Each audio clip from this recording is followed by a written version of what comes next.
माझे नाव श्रीनिवास पांडुरंग खळे, रायगड जिल्हा परिषद शाळा फुगाव. आपणापुढे एक उपक्रम सादर करत आहे. उपक्रमाचे नाव आहे चला शेतात जाऊया आणि पीक पाहूया. या ठिकाणी मी आपल्या एका शेतामध्ये आलेलो आहे आणि हे जे शेत आहे ते भाताचं शेत आहे.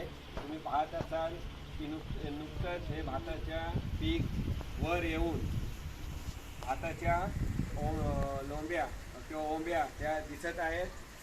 आणि या ठिकाणी आज आपण काय पाहणार आहोत की हा जो निसवलेला भात आहे त्याच्या लोंब्या किंवा ओंब्या पडलेल्या आहेत.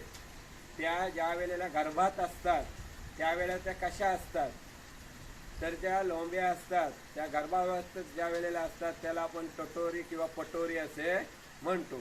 तर आपण ते पाहणार आहोत. या ठिकाणी न निसवलेला असा भात आहे. त्याच्यामध्ये आपण पाहत असाल की ही गर्भावस्थेत असणारी ही भाताची काय आहे, टटोरी किंवा पटोरी बोलतो. तर ती आता आपण काढणार आहोत. ती अशी निघालेली आहे.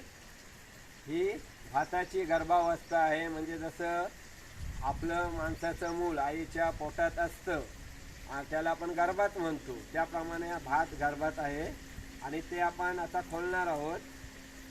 आणि खोलल्यानंतर आपण पाहणार आहोत.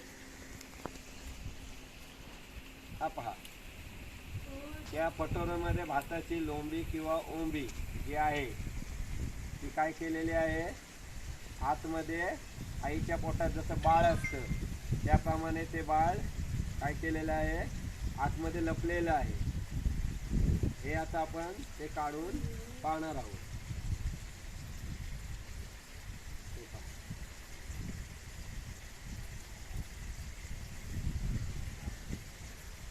अशा स्वरूपात भाताचं जे कणिक आहे हे कवळ्या अवस्थेमध्ये राहिलेलं असतं. मी अजून एक तुम्हाला काढून दाखवतोय.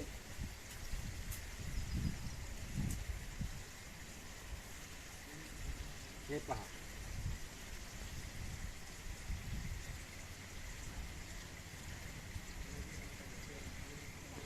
ही भाताची जी कणीज बोलतो त्याला, किंवा आपण कवळी लोंबी म्हणतो.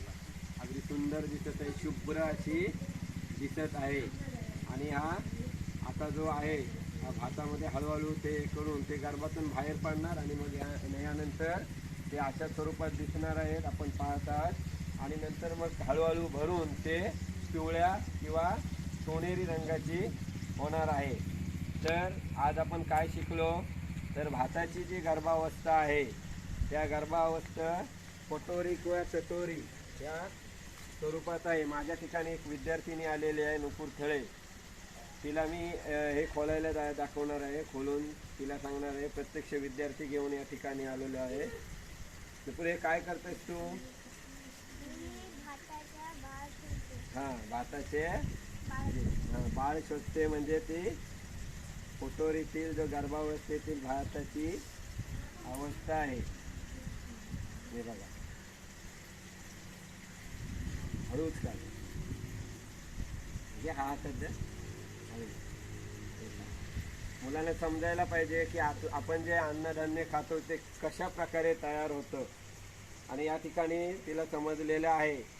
हा जो उपक्रम आहे त्याला शेतात जाऊया आणि पीक पाहूया या पद्धतीने जो कच्चा भात किंवा गर्भावस्थेतील भात कसा असतो, त्याची लोंबी किंवा कणीस कसा असतो ते आपण या ठिकाणी दाखवलेलं आहे. धन्यवाद. आपण हा व्हिडिओ पाहिल्याबद्दल. हा व्हिडिओ जर आवडला असेल तर कृपया लाईक आणि शेअर करा. धन्यवाद.